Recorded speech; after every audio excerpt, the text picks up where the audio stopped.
Okay, before we even start, I'm going to ask you to do something. Oh, go. It might feel a little weird, but just go with me on this. I'm listening. I want you to take everything you think you know about Islam. Uh-huh. I mean, everything. The rituals, the mosques, the news headlines, the 5 pillars, all of it. Just sort of picture it all in your head. Right, the whole cultural package that we've absorbed over the years. Exactly, the whole package. Now, I want you to mentally take that entire stack, put it in a big, heavy iron box, Okay. lock it, and just shove it into the deepest corner of your mental attic. So we're starting completely fresh, a clean slate. We have to. We absolutely have to, because the stack of documents we're deep diving into today, well, honestly, it refuses to coexist with any of those current definitions. It really does. If you try to read these memos through the lens of what we call standard religion, they just won't make sense. They'll sound contradictory. Like trying to run Windows software on a Mac.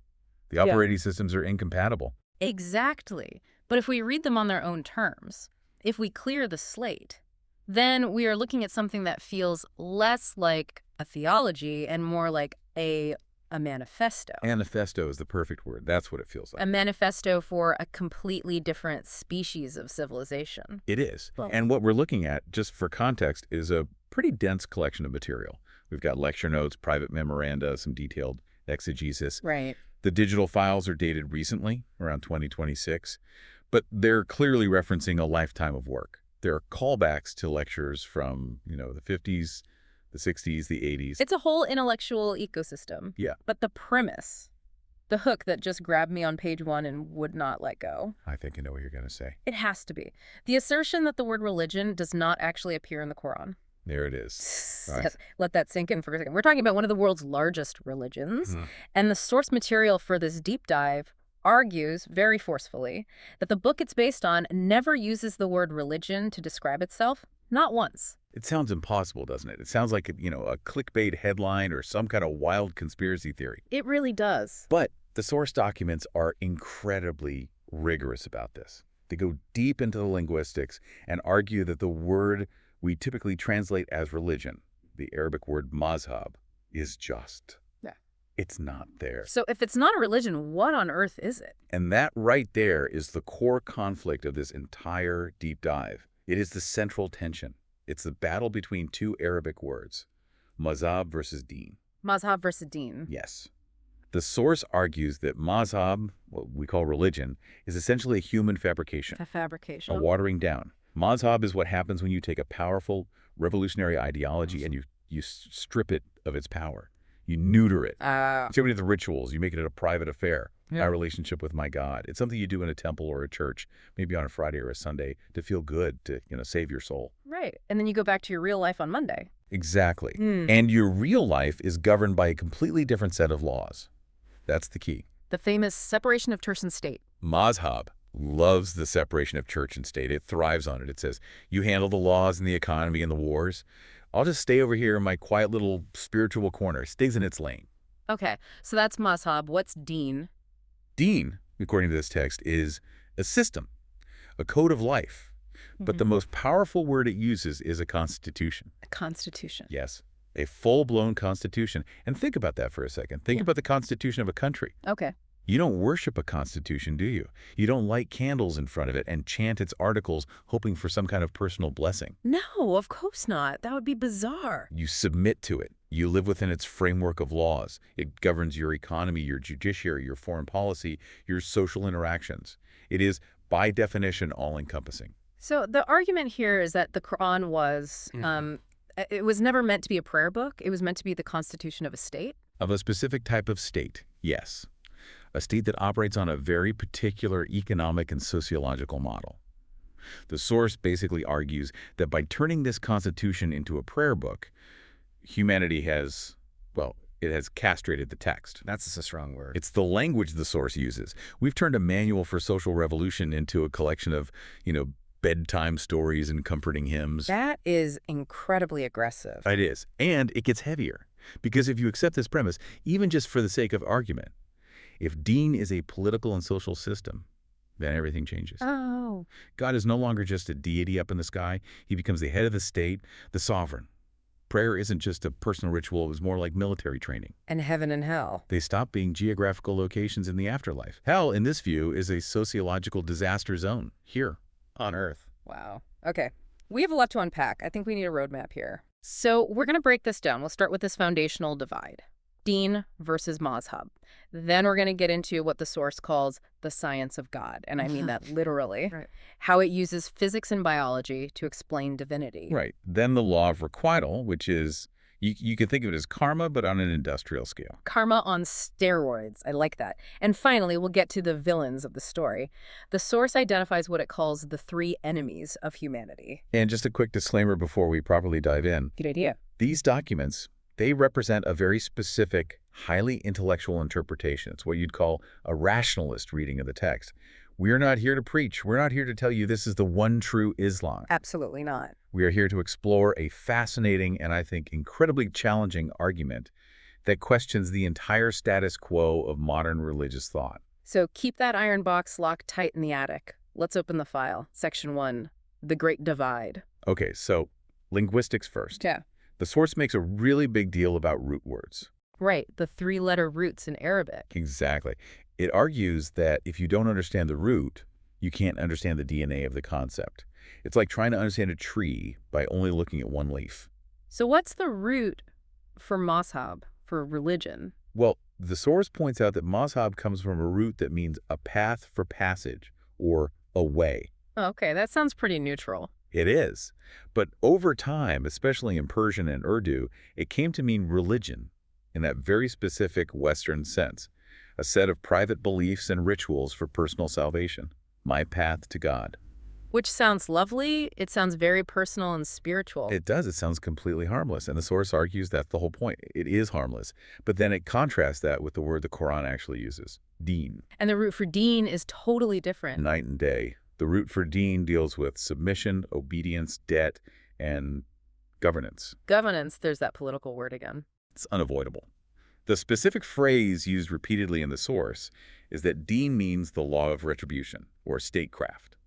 So when you accept a Deen, you're not just accepting a set of beliefs, you are formally accepting a sovereign authority over your life. Okay, but let me push back on that for a second. Please. Because in the modern world, especially in the West, we think the separation of belief and governance is a good thing, a great thing even. We call it secularism. We call it secularism, separation of church and state. It's what stops priests and imams from running the government and telling everyone what to do. So why does this source seem to hate that idea so much? Because the source argues that secularism is actually a form of polytheism. Whoa. Okay, that's a leap. Polytheism, as in believing in multiple gods, Zeus and Apollo. Not in that sense. It's about the concept of shirk. Shirk, which is usually translated as associating partners with God. Yeah. Idolatry. Right. And usually we think shirk means, bowing down to a golden calf or a statue of a Greek god, while also claiming to believe in Allah. But this source defines God, first and foremost, as the supreme sovereign, the ultimate lawgiver, the head of the state. Okay, I'm following. So if you say, okay, I recognize God as the authority in my private spiritual life, so I will fast and pray because he says so. Right. But T, I recognize the parliament or the king or the Federal Reserve as the sovereign authority in my public life. So I will structure my economy based on interest, and I'll go to war for reasons of state because they say so. What have you just done? You've split your loyalty. You have two masters. You have acknowledged two sovereigns. You've created a dichotomy, a split. In this half of your life, God rules the sacred, but in this other much larger half, man rules the secular. And the source says that is the ultimate idolatry. That's what it argues. It says there's no such thing as secular versus sacred. There is only life. And all of life must be governed by one single, consistent, unified law. To split it is to set up a competing God. So in this interpretation, a secular Muslim is an oxymoron. According to this text, yes. A complete contradiction in terms. It would be like saying, I'm a loyal citizen of the United States, but I also obey the laws of North Korea on the weekends. The system demands total unified allegiance. Deen is a total system. It covers the boardroom, the bedroom, the courtroom, and the battlefield. There are no exceptions. This makes the book, the Quran, much, much more than just a spiritual guide. It reframes it entirely. It turns the Quran into a constitution. And here's where the intellectual heavy lifting really starts. The source introduces a concept, a methodology, called tasrif al-ayat.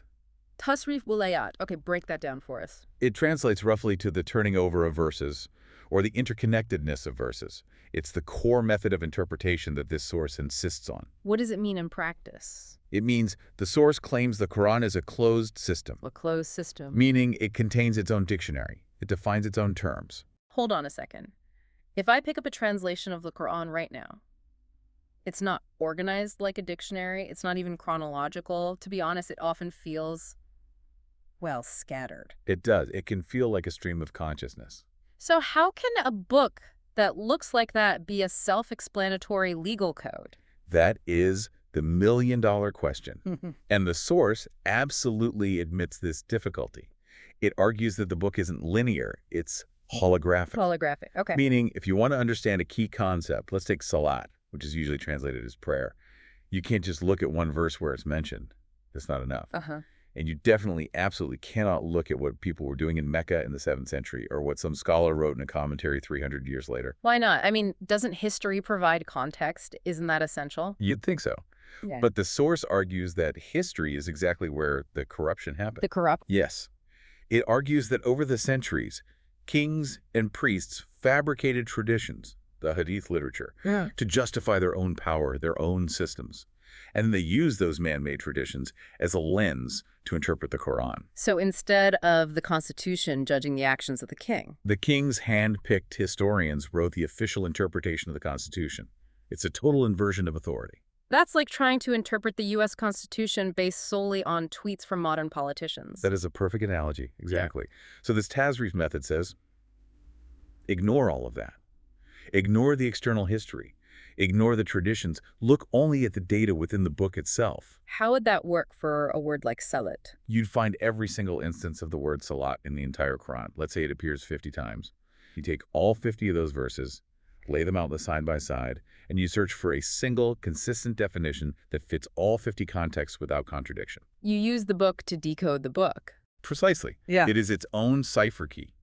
And the source claims that when you do this, when you meticulously strip away all the external religious baggage, what emerges is not a set of rituals. It's a coherent, logical, socio-political structure. Okay, so if we follow this logic and we strip away the old man in the sky version of religion, who or what is running this system? Who is God in this framework? And that takes us right to section 2, God as the engine of evolution. I feel like we really need to pause here and just reset our mental image of God, because most of us, even if we're not religious, we have this cultural osmosis idea of God, a being, a personality, someone who gets happy when you praise him and gets angry when you sin. The source wants you to drag that file into the trash can permanently. And what do we replace it with? With the concept, the word is Rab. Rab, which is usually translated as Lord. Usually, but again, the source goes back to the lexicon, to the root. It argues that Rab means the sustainer of evolution. Sustainer of evolution. Okay, that sounds like a term from a science fiction novel. And it's meant to sound scientific. The definition of rububiyat, the process of being a Rab that's given in the text, is the force that nourishes and develops every single entity from its origin point to its final destined completion. Give me a concrete example of that. Okay, think of an acorn, a tiny little seed. Inside that seed is the blueprint, the potential to become a massive, towering oak tree. Right. But it can't do it on its own. It needs soil, it needs water, it needs sunlight. It needs an entire system, a set of laws and provisions that pushes it from stage A to stage B, then from B to C, all the way to its final form.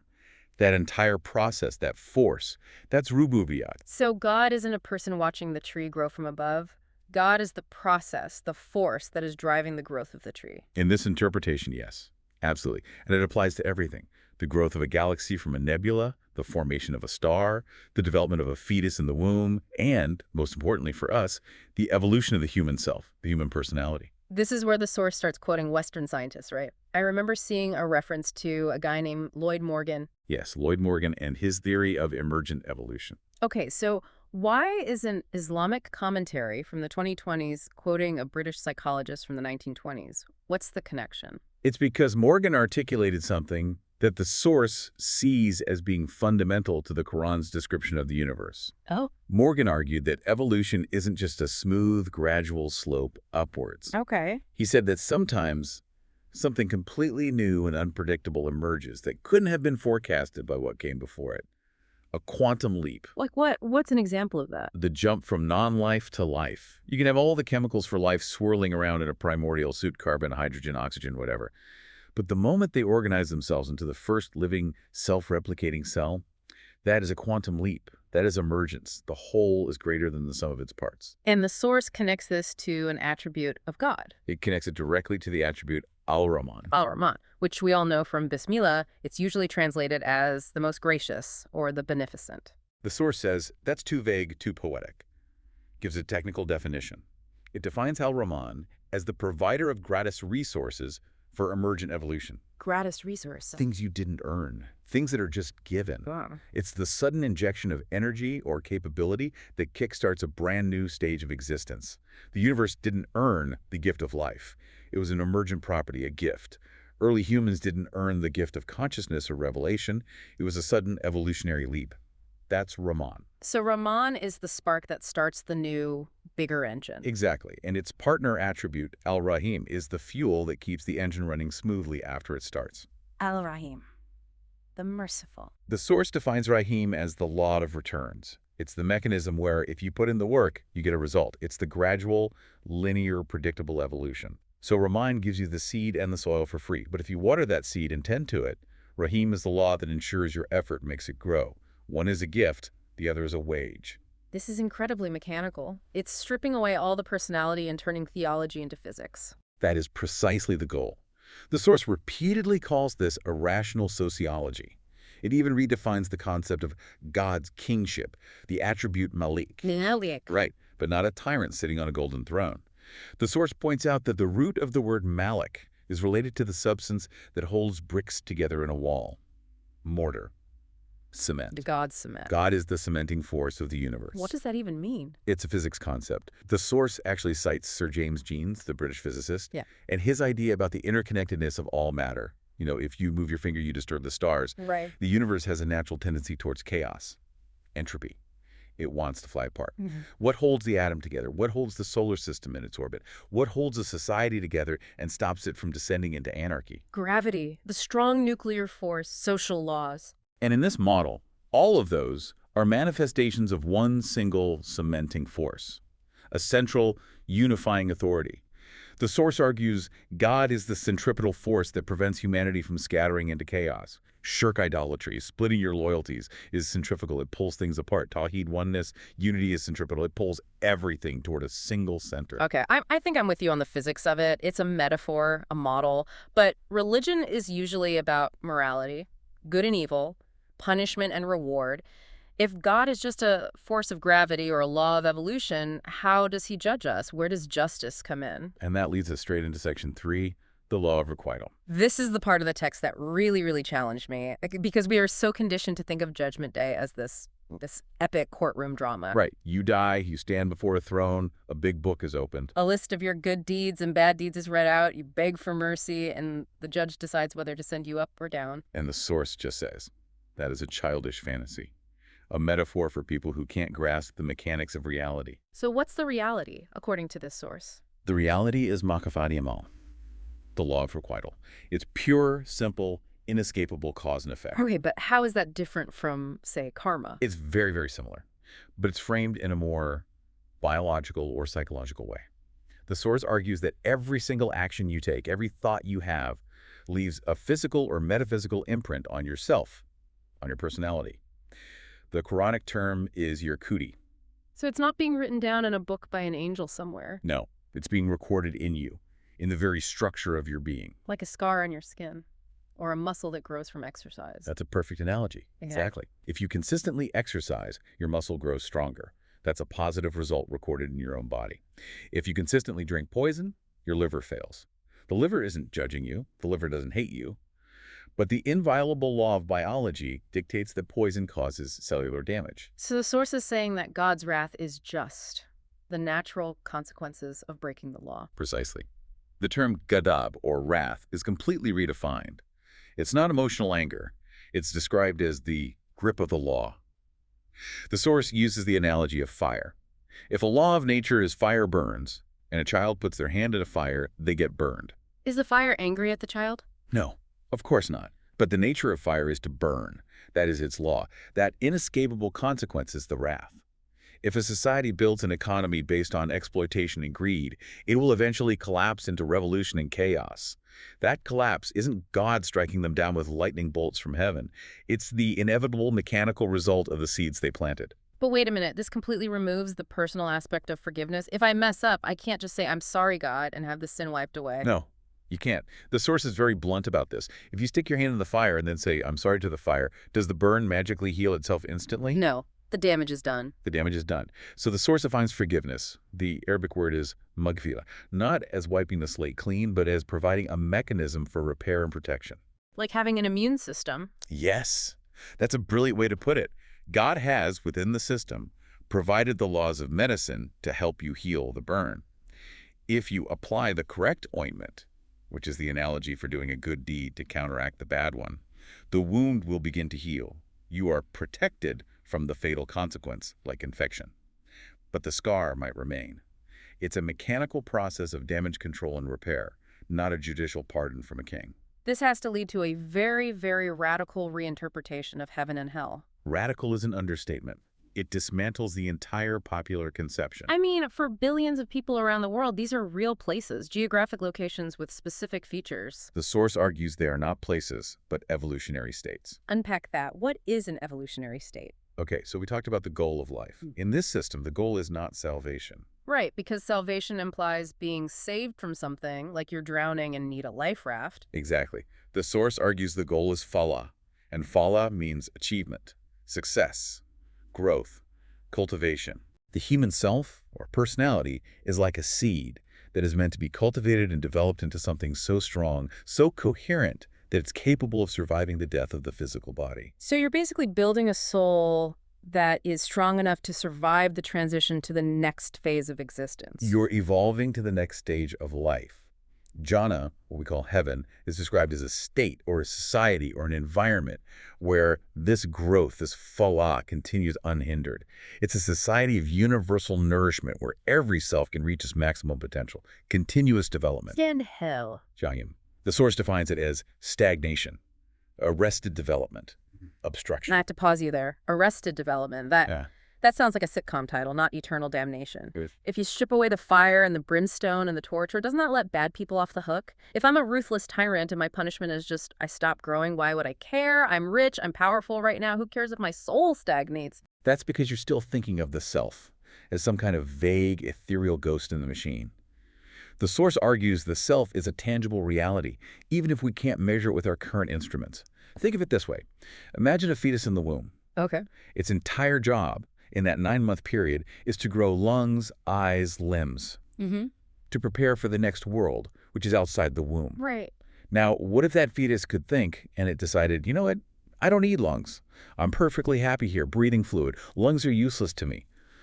What happens the moment birth comes? It dies. Or it suffocates, it can't breathe. It enters a new environment for which it is completely unequipped. That suffocation, that agonizing realization of its own incapacity, that sharp burning pain of a self that cannot breathe in the new world, that, the source argues, is the fire of hell. It is the burning regret and pain of a self that realizes it has failed to evolve and has become an evolutionary dead end. So it's not a punishment that's inflicted on you by an external force. It's the intrinsic natural consequence of your own failure to develop. It is biological or spiritual extinction. The source frames it as the survival of the fittest, but in a spiritual or psychological sense. The righteous are the fit. Their cells are developed, strong, and coherent, so they survive and advance. The wicked are the unfit. Their cells are shriveled, weak, and underdeveloped.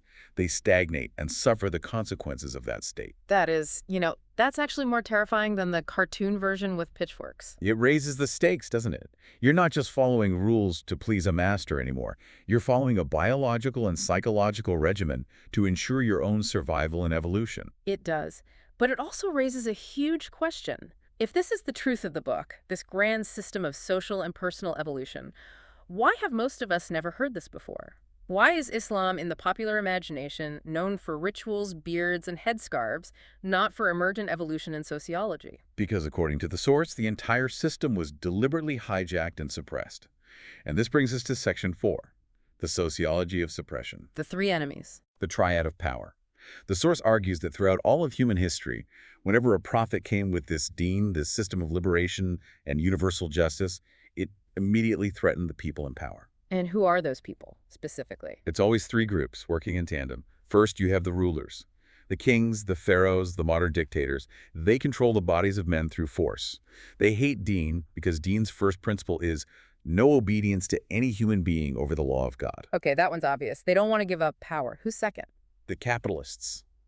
The source uses the Quranic term mutrafin, which means the wealthy elite who live in decadent luxury while others starve. They control the resources, the means of production. They hate Deen because Deen demands an economic system where surplus wealth is constantly circulated back into the community, not hoarded. It threatens their hoard. Rulers and the rich. A classic combo. Who's the third? The priesthood. And here the source pulls no punches whatsoever. It calls the religious class, the mullahs, the priests, the Pharisees, it calls them the most dangerous and pernicious of all three groups. More dangerous than the king with the army, or the billionaire with the money. Why? Because the priest doesn't control your body or your wallet. He controls your mind. The priest has the anesthesia. The anesthesia. Think about it.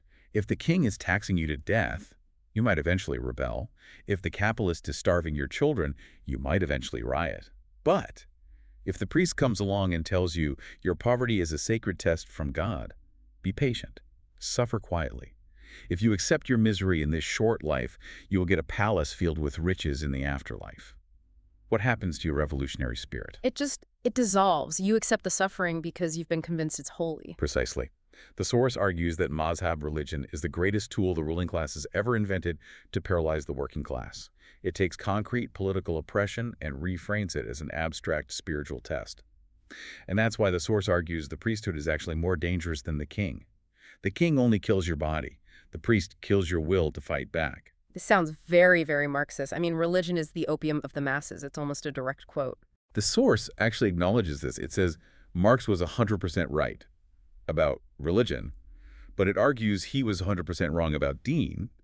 Religion is the opium, but Deen is the antidote to the opium.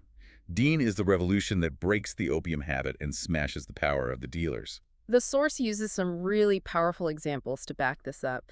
It brings up Jesus. It does. It focuses heavily on the conflict between Jesus and the Pharisees. It argues that the priests didn't hate Jesus because of his theology. They couldn't care less about his specific interpretation of the Torah. They cared about their jobs, their income. Exactly. There's a fascinating note here that references the Gospel of Barnabas, and look, that's a controversial text, but the source uses it to illustrate a sociological point. The priests are depicted whispering to the high priest, saying, if this man succeeds in establishing the kingdom of God, the people will follow him, and we will have to go out and work for a living. We will have to work for a living. That's the real fear. It's an economic racket, selling holiness, selling forgiveness, selling tickets to heaven. If the people realize they have a direct, unmediated connection to the system of God, the middleman is out of a job. And there's that other example with Moses. The source mentions a very strange story about Moses bathing. Yes. This is a classic example of what the source critiques about the traditional religious mindset. There's a story found in the Hadith collection of Bukhari that Moses was very shy and always bathed alone. One day, he put his clothes on a rock to go bathe, and the rock suddenly came to life and ran away with his clothes. The rock ran away. It ran away. And so Moses, according to this story, had to chase the rock completely naked, shouting, "My clothes, O stone, and my clothes, O stone," until the other Israelites saw him naked and realized he didn't have a physical defect he was hiding. I mean, why? Why is that story even a thing? What's the point? That is exactly the question the source asks. It says, why, out of all the monumental, heroic struggles of Moses against the superpower of Egypt, the liberation of an entire people from slavery, why is this the story that gets preserved and cherished in religious books? To distract from the real message. To trivialize, to turn a revolutionary leader who took on an empire into a silly cartoon character. Religion, the source says, obsesses over the trivialities, the length of Moses' beard, his bathing habits, magical rocks. Deen focuses on the monumental, how he dismantled the slavery-based economic system of Pharaoh. The source argues this is a deliberate strategy by the priesthood. keep the masses focused on the trivial so they never ever think about the revolutionary. It's a tabloidization of Yeah, scripture. that's the perfect term for it. Okay, so if the priesthood has twisted all these core concepts to keep us docile, then we have to go back and redefine the central act of a Muslim's life, the concept of ibadah. And that's section 5, ibadah. Anyone who's been around Islam knows this word. It's always translated as worship. Prayer, fasting, pilgrimage, chanting. And the source says, incorrect. That is a mistranslation that served the priestly agenda. Oh, The root word is abdi, and ab does not mean worshiper. It means slave or subject of a state. To be an abdi is to be in a state of total submission and obedience. submission to what? To the law, to the Constitution. Slave to the law. You know, to our modern liberal ears, it sounds Orwellian. It sounds oppressive. It sounds incredibly harsh. But the source completely flips the paradox on its head. It argues, you are only truly free when you are a slave to the law of God. How does being a slave make you free? That's a contradiction. Because if you bow to an abstract, permanent, unchangeable law, a divine constitution that applies to everyone equally, from the ruler to the pauper, then you never ever have to bow to another human being. Ah, I see. You don't have to bow to the king. You don't have to bow to the priest. You don't have to bow to your boss. You don't have to bow to the wealthy landowner. Deen eliminates all forms of human tyranny by replacing human sovereignty with divine law. The central declaration in the Fatihah, Iyaka na'budu, thee alone we serve, is interpreted not as a plea of worship, but as a political declaration of independence from all human authority. It means, I serve no man. That is a profoundly political reading. It turns a line from a prayer into a revolutionary slogan. And regarding the rituals themselves, the salah, prayer, the sung fasting, the source uses what it calls the soldier analogy to explain their purpose. I have to say I liked this one. This analogy made it all click for me. It's very effective. Imagine a soldier in a highly disciplined army. He wakes up at 0500. He polishes his boots until he can see his face in them. He makes his bed with perfect hospital corners. He marches in formation, left, right, left, right. He drills with his rifle for hours. Okay, a life of discipline. But is the purpose of the army to have soldiers with shiny boots? Is the ultimate victory of the army simply that they marched in a perfectly straight line? No, of course not. That's all just training. The purpose is to fight and win battles, to defend the nation. Exactly. The drills, the rituals, are the means to an end. The end is victory in battle. The drills build discipline, cohesion, obedience to a central command, readiness. But here's the kicker. If a soldier performs all the drills perfectly, he has the shiniest boots and the straightest marching line in the whole army. But when the enemy invades, he runs away or refuses to fight. Has he done his duty? No, he's a traitor. Or at the very least, he's completely useless. The source argues that the religious world today is full of soldiers who have become masters of the drill but have completely abandoned the battlefield. Whoa, that's a heavy charge. It says that many modern religious people are like retired soldiers who still put on their old uniforms and march up and down their driveways with broomsticks. They are perfectly mimicking the form, the prayers, the fasting, the rituals, but they have completely lost the function and the authority. The battle, which the source defines as the establishment of a just social order, the eradication of poverty, the crushing of tyranny, that battle has been completely abandoned. They are drilling for a war they have no intention of ever fighting. That is a haunting image. An army of sleepwalkers just marching in perfect circles. It suggests that ibadah isn't the ritual itself. The ritual is just the training. True ibadah is the execution of the law in the battlefield of society.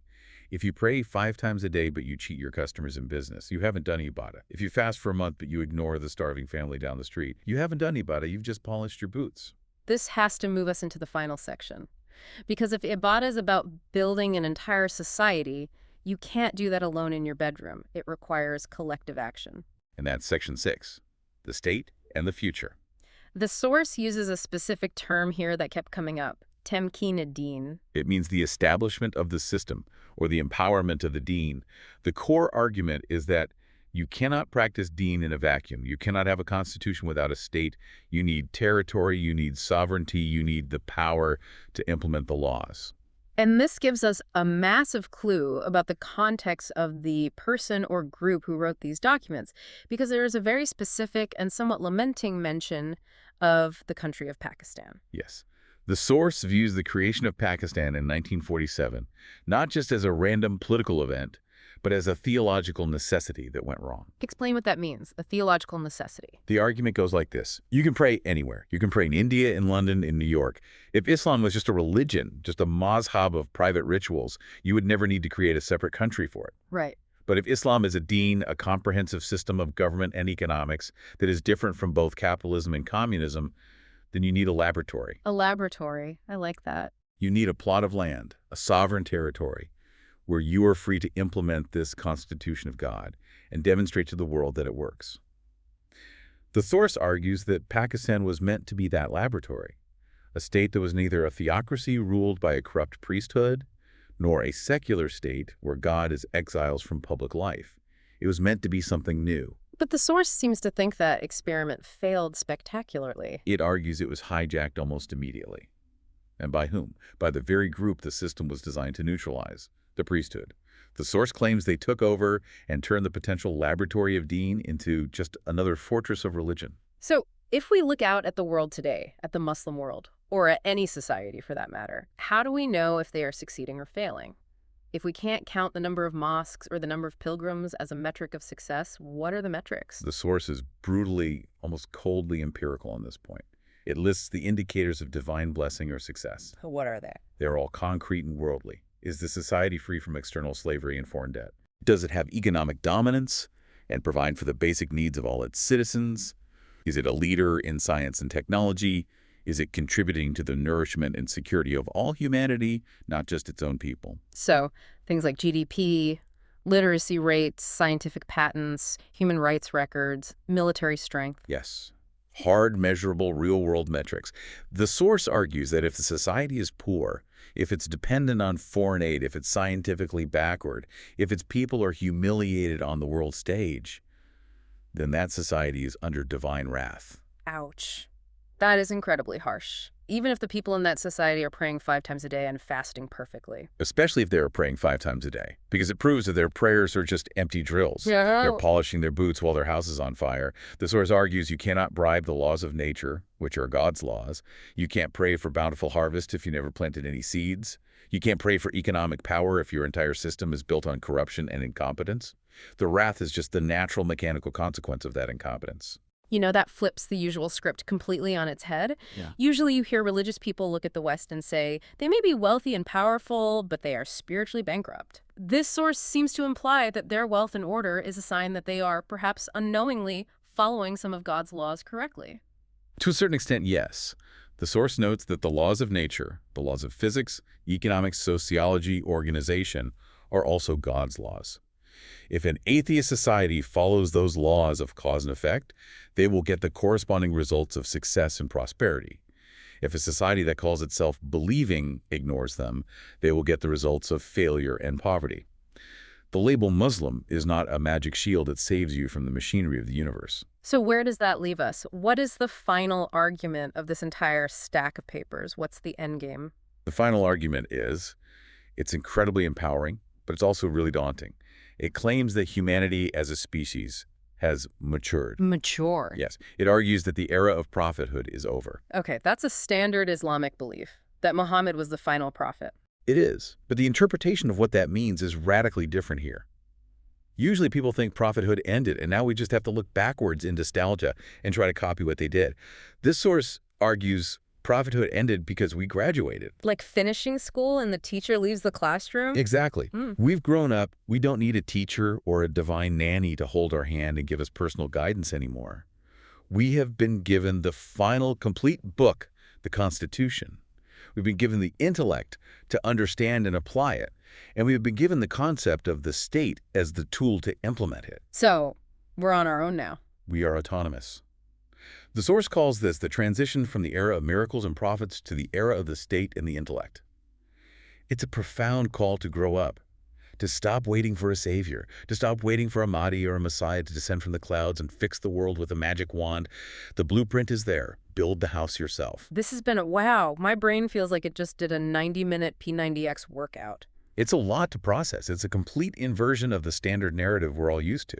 So let's just try to summarize this radical reconfiguration one last time, just the bullet points. Okay, let's try. 1. Deen versus mazhab.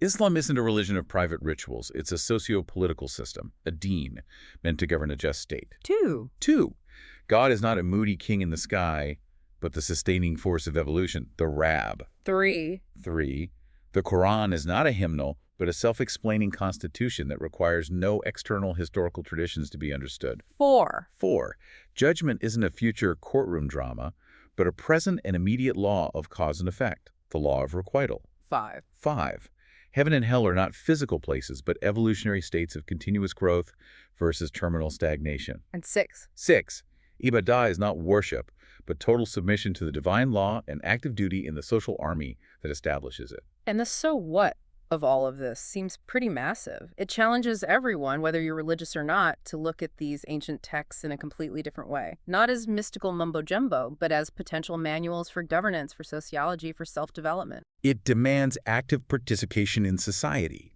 It argues you can't just be a good person or spiritual in your living room while the world outside burns.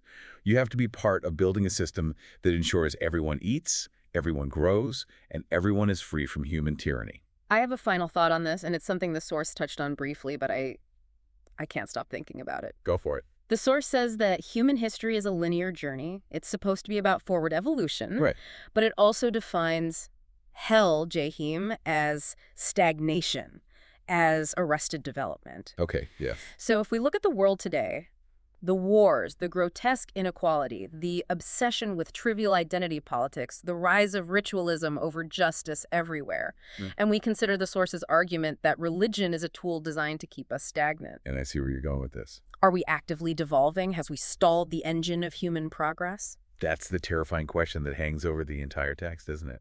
And if hell isn't a pit of fire you fall into after you die, but a state of obstructed development that you experience right here on Earth, are many of our modern, deeply religious societies actually living in hell right now, all while thinking they're on the fast track to heaven? If you look at the poverty, the dependency, the injustice, the intellectual stagnation, and the lack of freedom in so many of those societies, and you apply the source's own definitions, the conclusion is almost inescapable. Yeah. They might be waiting for a heaven in the future while actively creating a hell in the present. On that rather cheery note, this has been The Deep Dive. Thanks for listening. Keep thinking.